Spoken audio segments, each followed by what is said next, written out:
आप सबका धन्यवाद।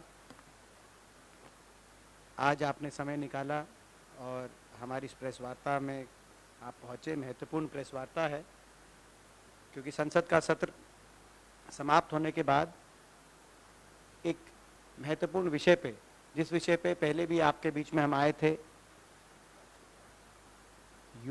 युवाओं की बेरोजगारी से जुड़ा, हमारी फौज और फौज की ताकत से जुड़ा, मजबूती से जुड़ा, अग्निपथ योजना से जुड़ा हुआ ये विषय है और साथ में देश के किसानों से संबंधित भी विषय, क्योंकि देश की संसद सत्र में आपने देखा होगा लगातार हमने अग्निपथ योजना पे, देश के नौजवानों की बेरोजगारी पे और किसानों के मुद्दे पे अलग अलग तरीके से नोटिस दिए, मगर इन मुद्दों को सरकार ने चर्चा के लायक नहीं समझा। ऐसे में हम आगे की रणनीति क्या रहेगी,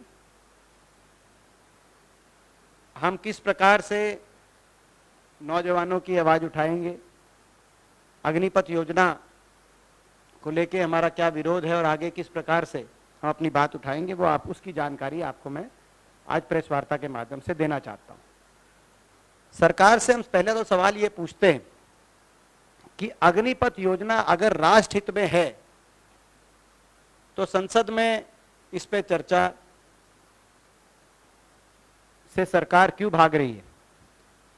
और मैं ये ऐसे ही नहीं कह रहा, हमने संसद सत्र में रूल 267 के अंतर्गत नोटिस दिया, कॉलिंग अटेंशन का नोटिस दिया, शॉर्ट ड्यूरेशन डिस्कशन का नोटिस दिया, यहां तक कि प्रश्न भी अग्निपथ योजना पे की जानकारी लेने के लिए हमने प्रश्न भी लगाने का काम किया, मगर सभी नोटिसों को तो खारिज किया ही किया सरकार ने। जो प्रश्न भी लगाया था उस प्रश्न में को भी सरकार ने खारिज कर दिया। रूल 47(2) का हवाला देके जो प्रश्न मैंने लगाया, स्वयं मैंने लगाया था और भी कई सांसदों ने लगाया था, दूसरी विपक्षी पार्टियों के, अग्निपथ योजना पे कोई प्रश्न आप नहीं पूछ सकते सरकार से। रूल 47(2) का सरकार ने हवाला देके प्रश्न खारिज कर दिया और कहा कि सब जुडिस मामला है। ये पहली मर्तबा मैंने ऐसा देखा है कि सरकार ने सब जुडिस का बहाना लेके, बहाना मैं इसलिए कहूंगा कि आपने देखा होगा कि जब 3 कृषि कानूनों पे सुप्रीम कोर्ट के अंतर्गत चल रहा था तो उस समय भी संसद में पूरी चर्चा हुई थी। सरकार प्रश्न से भी भाग रही है, संसद में चर्चा से भी भाग रही है और राष्ट्र हित का बता रही है। राष्ट्र में हित में ये योजना है तो हमारी बात संसद के पटल पे क्यों नहीं आ सकती, हम अपने प्रश्न क्यों नहीं पूछ सकते। सच्चाई ये है कि आज इस योजना से देश के युवाओं में बहुत आक्रोश है, मगर आप ये सरकार के मंत्री ये बोल रहे हैं कि आक्रोश है तो इतने आवेदन क्यों आ रहे हैं। वो जो आवेदन है वो सरकार की उपलब्धि नहीं है, विफलता है।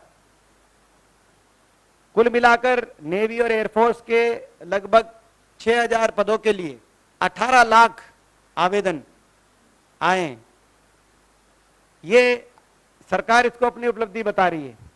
आप नौजवानों की आज बेरोजगारी में जो मजबूरी है उनका अपमान ना करें, मैं सरकार से कहना चाहता हूं। आज ऐसी स्थिति हो गई, हरियाणा के कोर्ट में 15 चपरासियों की नौकरी निकली, वहां पर 6 लाख बच्चों ने आवेदन करने का काम किया। ये बेरोजगारी की आज का आलम है। तो दूसरा,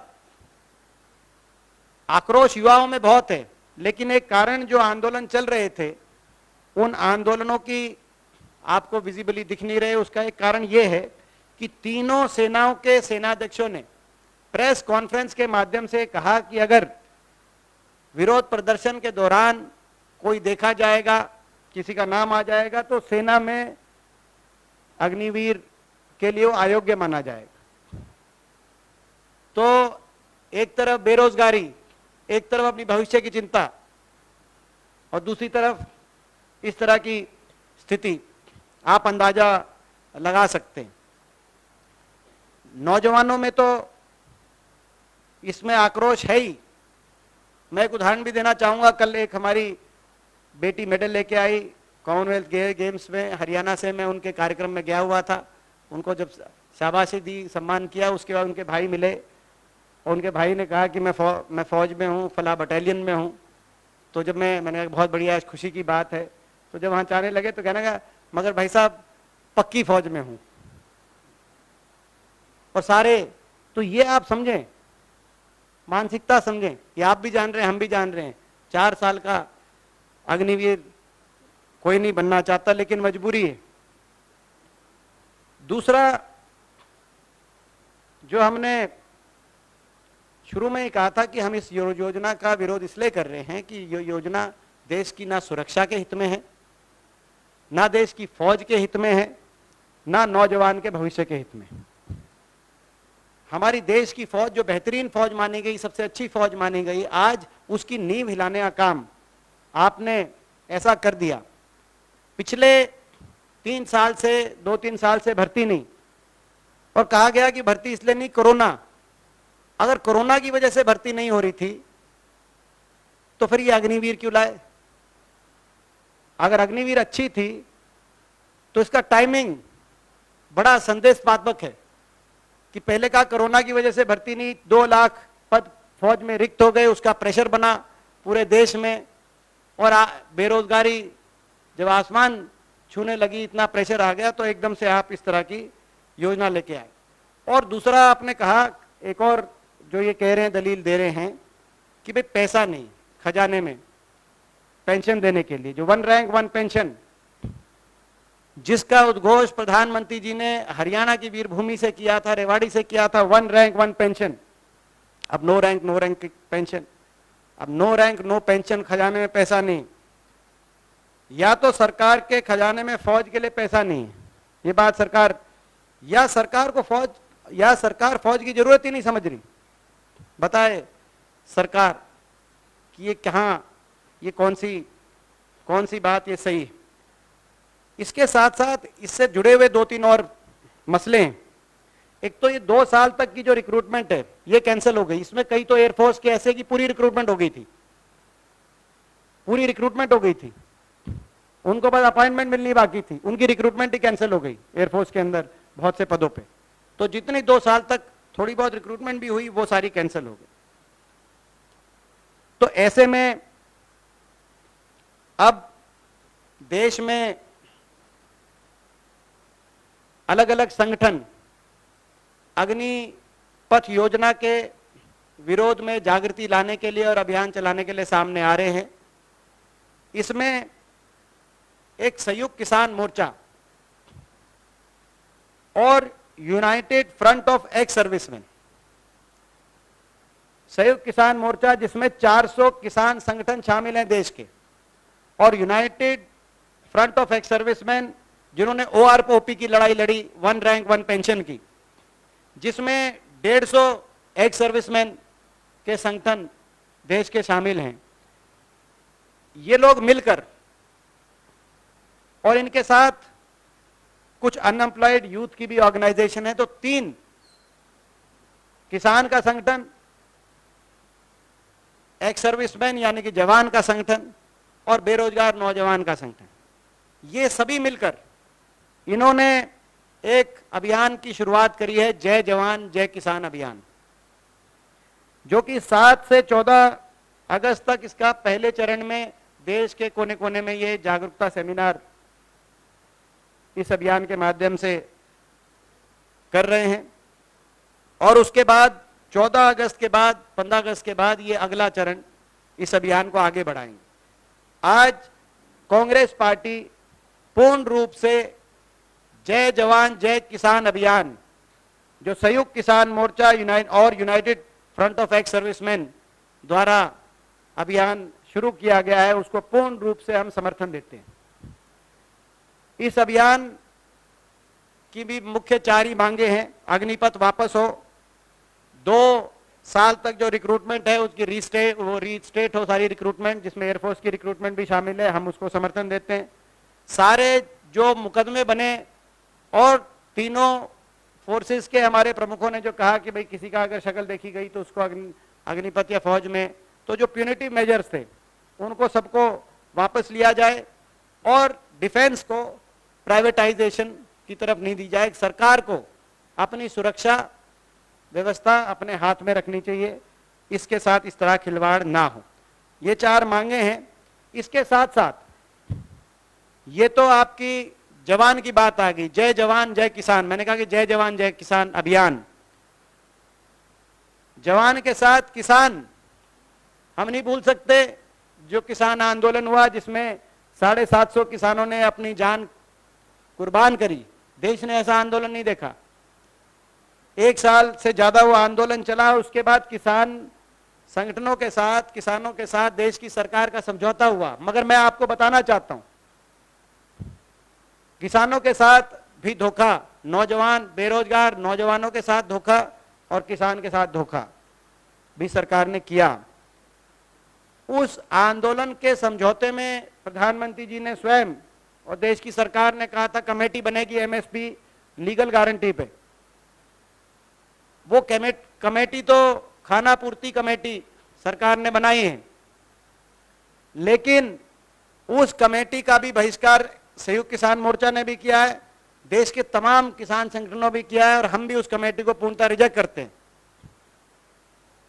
और उस कमेटी में क्यों रिजेक्ट करते हैं? पहली बात तो उसका जो टर्म्स ऑफ रेफरेंस है उसमें एमएसपी लीगल गारंटी, कानूनी बाध्यता, न्यूनतम समर्थन मूल्य देने की किसानों को, उसके लिए टर्म्स ऑफ रेफरेंस में दूर दूर तक कोई संकेत नहीं दिया गया है।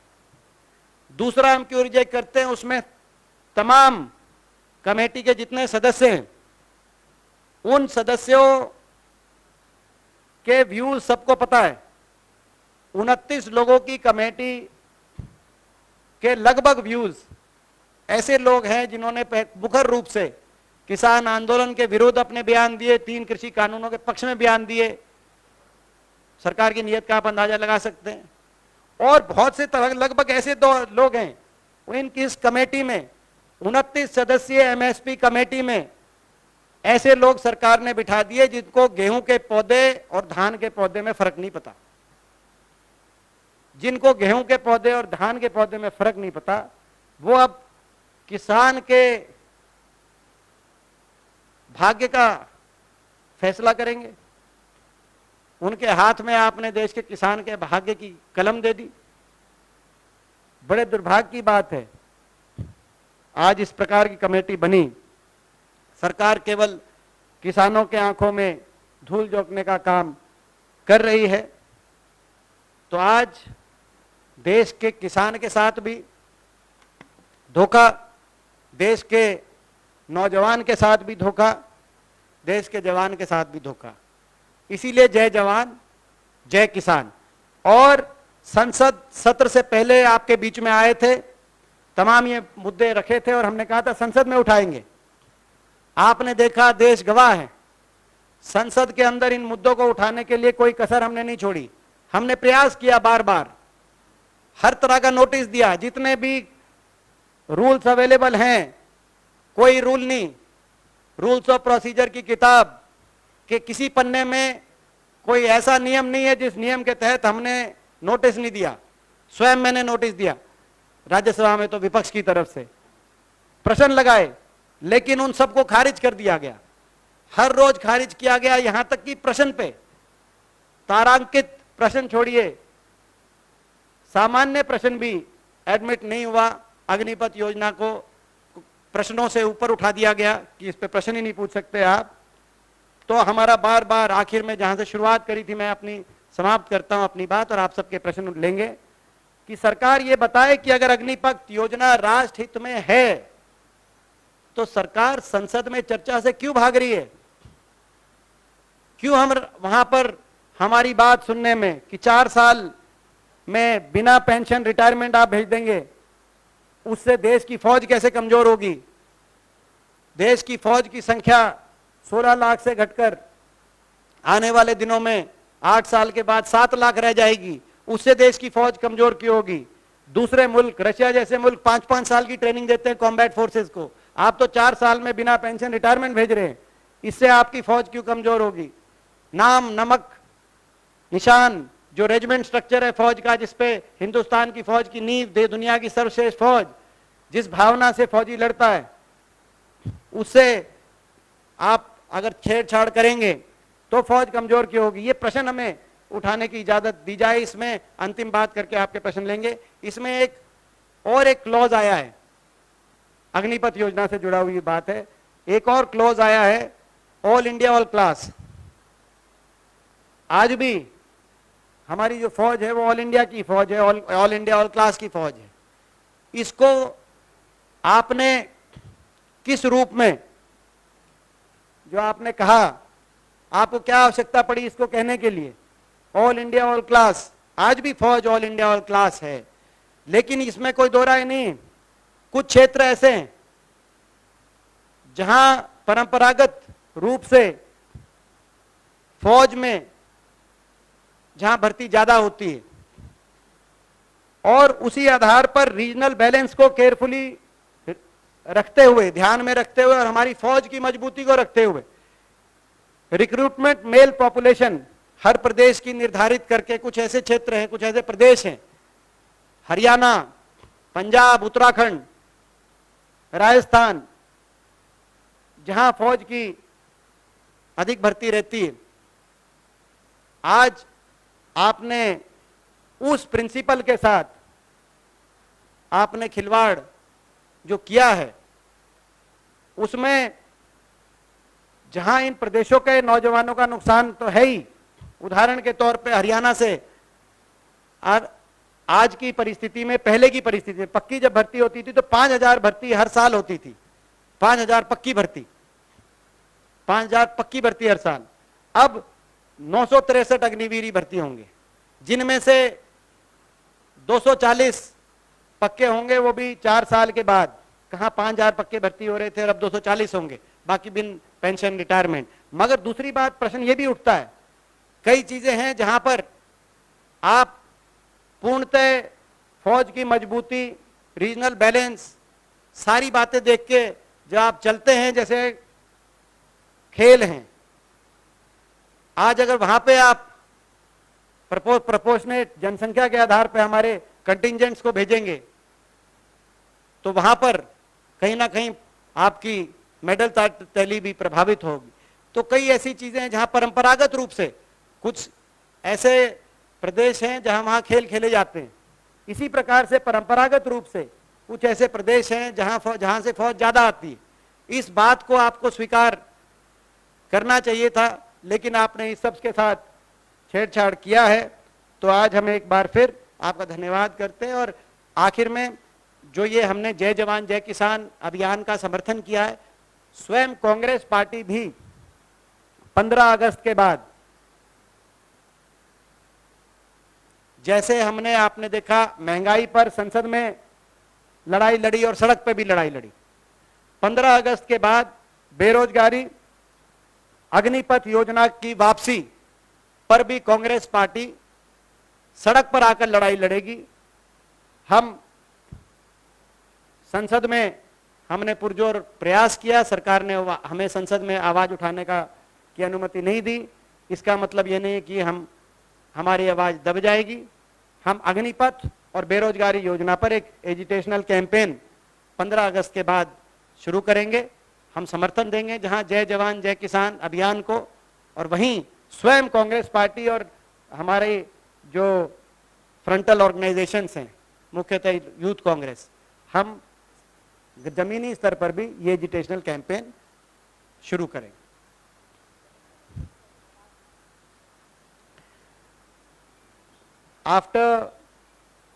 While on one hand we extend full support to the Jai Jawan Jai Kisan campaign launched by Sanyukt Kisan Morcha and United Front of ex-servicemen who fought for one rank one pension, we extend full support to their Jai Jawan Jai Kisan Abhiyan, which is against the Agnipath and which demands the rollback of Agnipath scheme.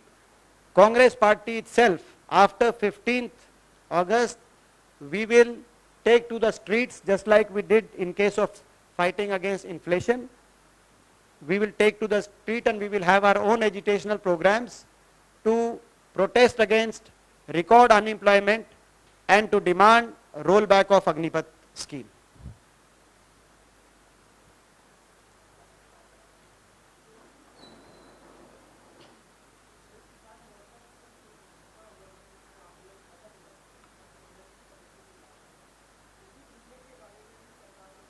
हाँ, बहुत महत्वपूर्ण आपका नाम मैं अजय तिवारी जी ने एक बहुत महत्वपूर्ण प्रश्न पूछा है और मैं क्षमा चाहता हूं, आपसे मेरा पर्सनल इंट्रोडक्शन नहीं था, इसीलिए आपसे बाय नेम मैं परिचित नहीं था। तिवारी जी, संयुक्त किसान मोर्चा में एक और चीज तय हुई थी उसके समझौते में, संयुक्त किसान मोर्चा किसान आंदोलन के समझौते में, कि जो इलेक्ट्रिसिटी रिफॉर्म्स हैं जिसमें जो प्राइवेट सेक्टर सरकार लाना चाहती है और प्राइवेट सेक्टर चुनिंदा वित्त क्षेत्र में चुनिंदा उपभोक्ताओं को प्राइवेट सेक्टर को देना चाहती है, जो प्रॉफिटेबल उपभोक्ता है, इंडस्ट्री, कमर्शियल, शहर, वहां तो प्राइवेट सेक्टर आ जाए। आज क्रॉस सब्सिडी की वजह से चल रहे हैं हमारे डिस्ट्रीब्यूशन कंपनियां, आपने इस बारे में देखा होगा, बहुत लोगों ने अपनी राय भी रखी है। मगर समझौता ये था, जैसे तिवारी जी कह रहे हैं, कि भाई ये जब आएगा उससे पहले सारे स्टेक होल्डर से बात की जाएगी, किसान संगठनों से बात की जाएगी, उपभोक्ता संगठनों से बात की जाएगी, आम सहमति बनाई जाएगी और फिर ये वित्त विधेयक लेके आएंगे सरकार। मगर सरकार ने लोकसभा में बिना किसी से चर्चा किए, ये एक और धोखा है, धोखा पार्ट 2। धोखा पार्ट 1 एमएसपी कमेटी, जिसमें एमएसपी की लीगल गारंटी का कोई प्रावधान नहीं और जिसमें ऐसे लोगों को 29 लोगों को सरकार ने बिठा दिया उस कमेटी में, किसान के भाग्य विधाता बनाकर, जिसको गेहूं के और धान के पौधे में फर्क नहीं पता। धोखा पार्ट 2, ये जो बिजली का रिफॉर्म का कानून आना था, जिसमें सरकार ने वायदा किया था कि सलाह करके किसान संगठनों से, उपभोक्ता संगठनों से सलाह करके लाया जाएगा, ये बिना सलाह कर लोकसभा में सरकार लेके आई है। धोखा पार्ट 3, अजय कुमार मिश्र टैनी आज तक मंत्रिमंडल में बने हुए हैं, आप और हम कितने मूक दर्शक बन गए। कल को कोई एजिटेशन हो रहा है और इस तरीके से घमंड की गाड़ियों को, उन एजिटेशन को कुचलने के लिए, किसानों को कुचलने के लिए इस्तेमाल किया गया और हम इस्तीफा मांग रहे हैं, लेकिन सरकार ने समझौता भी कर दिया, आंदोलन भी खत्म करा दिया। मगर किसान ये को मजबूर ना समझे सरकार, हम लड़ाई लड़ेंगे। ये भी बहुत महत्वपूर्ण है। अजय तिवारी जी,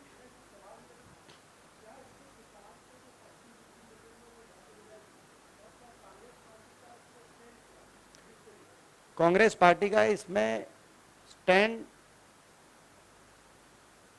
जब ये पहली बार सरकार लेके आई थी, ये मौजूदा सरकार 2015 में,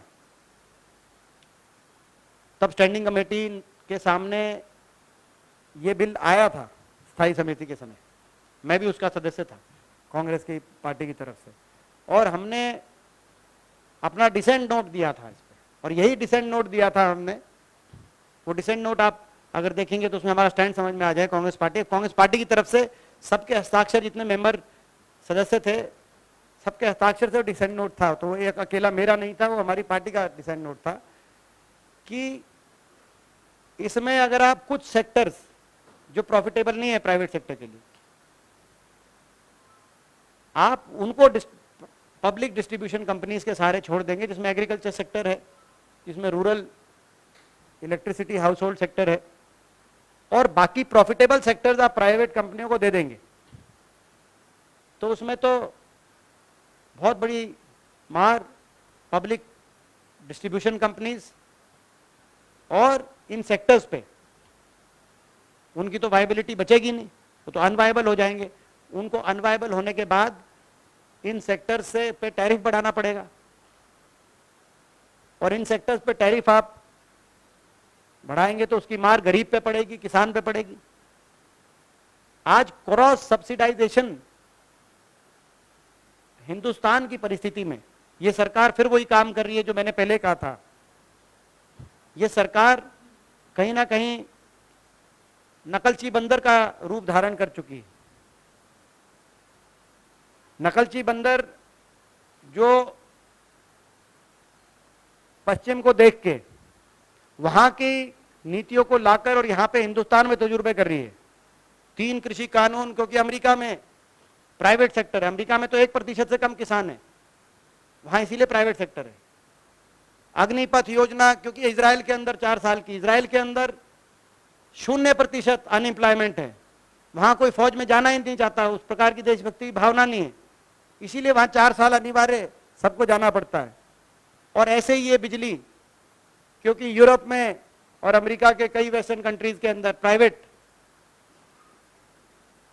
तो ये वहां के आप नीतियों को नकलची बंदर बनके हिंदुस्तान में तजुर्बे करना बंद करें। हिंदुस्तान की अलग परिस्थितियां हैं, हमारे देश में तो हमारी देश की परिस्थितियों के आधार पर जो नीतियां बनेंगी वो चलेंगी। और इसीलिए हिंदुस्तान में इतनी असमानता, जो सरकार ने दुनिया में सबसे रिकॉर्ड असमानता इस सरकार की गलत आर्थिक नीतियों की वजह से बनी है। ऐसे में आप जो गरीब वंचित वर्ग, किसान वर्ग, जिनको सस्ती में बिजली देने की आवश्यकता है, आप उनको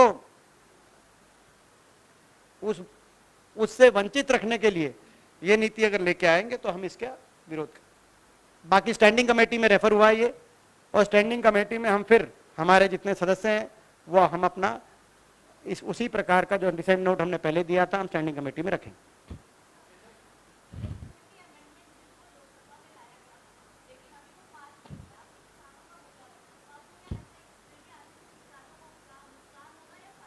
यही मैं आपको कह रहा था, ये जो इनको मैंने बताया तिवारी जी को, कि इसमें हमें लगता है कि एग्रीकल्चर सेक्टर का टैरिफ बढ़ेगा, रूरल डोमेस्टिक हाउस होल्ड पे टैरिफ बढ़ेगा, क्योंकि ये वो सेक्टर्स हैं जहां आज के दिन टैरिफ कम है, और मिडिल क्लास पे भी टैरिफ बढ़ेगा। इसका कारण ये है कि आज हमारे देश में जो डिस्ट्रीब्यूशन कंपनी जो पब्लिक सेक्टर में है, आज इंडस्ट्रियल और कमर्शियल, वहां पे जो टैरिफ है उसमें जो प्रॉफिटेबिलिटी है, उस प्रॉफिटेबिलिटी से कंपनसेट करती है जो middle class, rural house hold और एग्रीकल्चर सेक्टर है। वहां पर टैरिफ बहुत कम है, कई जगह जो है उसमें सब्सिडाइज है, सब्सिडी ज़्यादा है, मगर वो वहां से कवर करके यहाँ पे जितना प्रॉफिट आता है, तो क्रॉस सब्सिडाइजेशन की वजह से आज हमारी पब्लिक सेक्टर की जो डिस्ट्रीब्यूशन कंपनीज हैं वो बिजली का डिस्ट्रीब्यूशन, हमारा ये मानना है जब आप जो profitable part of electricity distribution है वहां पे आप प्राइवेट प्लेयर्स को अलाउ कर देंगे तो यहां तो कोई आएगा नहीं। किसान को कोई सस्ते में बिजली देने के लिए या मुफ्त में बिजली देने के लिए अदानी या अंबानी नहीं आएंगे। आप इन सारे वो तो जब पब्लिक डिस्ट्रीब्यूशन कंपनीज के पास केवल यही पोर्शन रह जाएगा स्पेक्ट्रम का डिस्ट्रीब्यूशन करने के लिए जहां से सब्सिडी की आवश्यकता है, तो उनको निश्चित रूप से वहां सब्सिडीज को आप जो है कम करना पड़ेगा और टैरिफ को बढ़ाना पड़ेगा। तो इसका पूरा बोझ हिंदुस्तान के गरीब पे और किसान पे और मिडिल क्लास पे पड़ने जा रहा है। हमारी देश की ये परिस्थिति है, तो इसीलिए जल्दबाजी में ये कानून हम नहीं चाहते बने। इसमें सारे स्टेक होल्डर से बात होनी चाहिए। हमने ये, हमारी पार्टी की भी ये मांग है और यही किसानों के साथ भी समझौता था, जिस समझौता को सरकार ने नकारा है।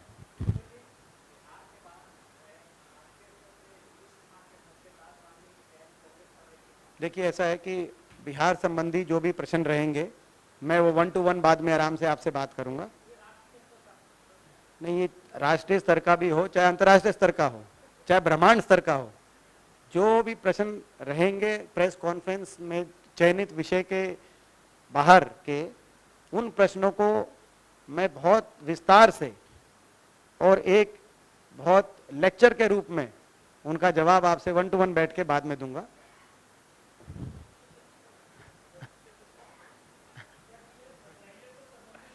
हाँ जी,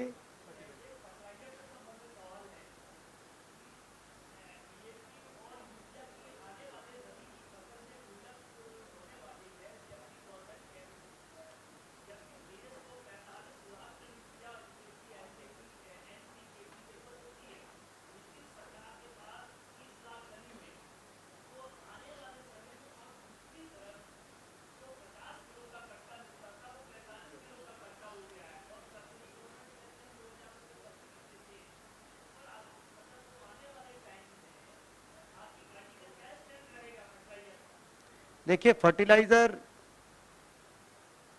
कृषि का एक महत्वपूर्ण इनपुट है और जितने भी इनपुट्स हैं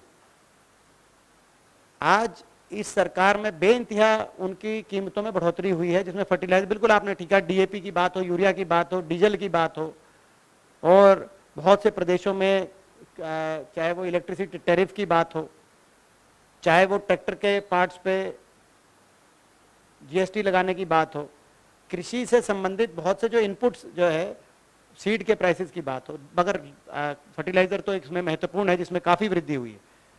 तो उनमें वृद्धि हुई है और उस अनुपात में सरकार ने न्यूनतम समर्थन मूल्य ना बढ़ाया, ना सरकार का कोई विचार बढ़ाने का। इसकी नीयत स्पष्ट हो जाती है एमएसपी कमेटी से। एमएसपी कमेटी में मैं आपको उदाहरण बताऊं कि उनका मकसद है promote zero budget based farming. इस तरह के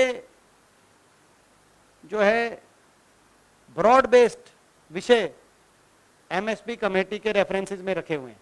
तो सरकार की नीयत दिखाई दे रही है कि सरकार पारदर्शिता से ना तो एमएसपी तय करना चाहती है, क्योंकि हमारी मांग है जो रही है कि एमएसपी पारदर्शिता से तय की जाए। सबसे पहले C2 कॉस्ट, जितनी भी कॉस्ट है इस पे जो है 50% का मुनाफा दिया जाए। C2 जिसके अंदर फैमिली लेबर को भी इंक्लूड किया जाए, land of cost of land को भी इंक्लूड किया जाए, और फर्टिलाइजर की उसी साल की इनपुट को सबको इंक्लूड किया जाए, और उसको एमएसपी को देश के किसान को दिलवाया जाए। सीधी सी मांग है। लेकिन सरकार ने इतने बड़े आंदोलन के बाद इस तरह का मजाक अपमान देश के किसान के साथ किया है। देश के किसान को आज हम ये बताना चाहते हैं कि यहाँ कुछ एमएसपी कमेटी से कोई आशा किसी किसान को नहीं रखनी चाहिए। और आपका जो प्रश्न है उसका मैं स्वागत करता हूँ। आज हम ये भी मांग करते हैं कि जो किल्लत की जो फोरकास्ट किया जा रहा है खाद को लेकर, खास तौर पे डीएपी, यूरिया, जब से सरकार आई है, ये सरकार ऐसी है कि यूरिया के कट्टे केवल हल्के नहीं हुए, वो थाने में और पुलिस के पहरे पे बांटे गए हैं। इतनी किल्लत हर सीजन में देख रहे हैं हम। पिछले सीजन में भी यही हुआ था। 5 किलो 45 किलो का कर दिया। ये बड़े नए नए तरीके निकालती है सरकार, किस तरीके से आपकी जेब पे डाका डाला जाए, उसके नए नए तरीके निकालती है। और इसका एक वो भी उसमें उदाहरण शामिल है कि 50 किलो का कट्टा, उसको 45 किलो का कट्टा अब कर दिया गया है। इसका कोई तर्क आपको नहीं मिलेगा। ये ब्रह्मांड लेवल का प्रश्न है।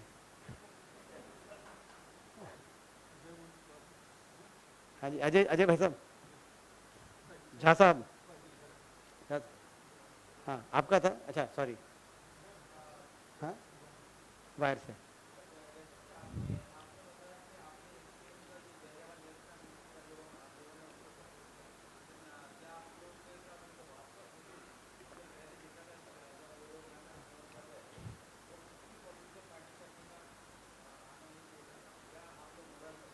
देखिए, हमने उस समय भी समर्थन किया था पूरा। वो उस आंदोलन की ये रूपरेखा थी कि उन्होंने जो मंच लगाया था सिंगू बॉर्डर पे और टिकरी बॉर्डर पे, उस मंच पे वो किसी राजनीतिक व्यक्ति को उन्होंने उस मंच पे कहा कि जो भी किसी राजनीतिक पार्टी में है कोई, उसके बाद जैसे जैसे आंदोलन बढ़ा, पार्टिसिपेशन सभी विपक्षी पार्टी के लोगों की उसमें रही और हमने पूरा समर्थन किया, मॉरल भी और जमीनी भी। और अब भी हमारा पूरा समर्थन है। अभी ये आंदोलन का इन्होंने कोई घोषणा नहीं की, अभियान है, जय जवान जय किसान अभियान, जो आप ये जागरूकता अभियान कर रहे हैं, सेमिनार्स कर रहे हैं, किस रूप में आगे बढ़ाएंगे उस रूप में हम फैसला करेंगे। मगर इनके अभियान के साथ साथ हम अपना भी एजुटेशनल प्रोग्राम, हम भी सड़क पर लड़ाई लड़ने के लिए कांग्रेस पार्टी भी अपना कार्यक्रम रिकॉर्ड बेरोजगारी और अग्निपथ की वापसी को लेकर, देखो महंगाई पे तो हमने शुरुआत करी थी, आपने देखा। महंगाई के साथ साथ 15 अगस्त के बाद महंगाई के साथ साथ जैसे मैंने कहा, कांग्रेस पार्टी बेरोजगारी और अग्निपथ रोल बैक को लेकर भी सड़क पे अपनी लड़ाई भी शुरू करेंगे। उनको भी पूरा नैतिक समर्थन आज के दिन हमारा है।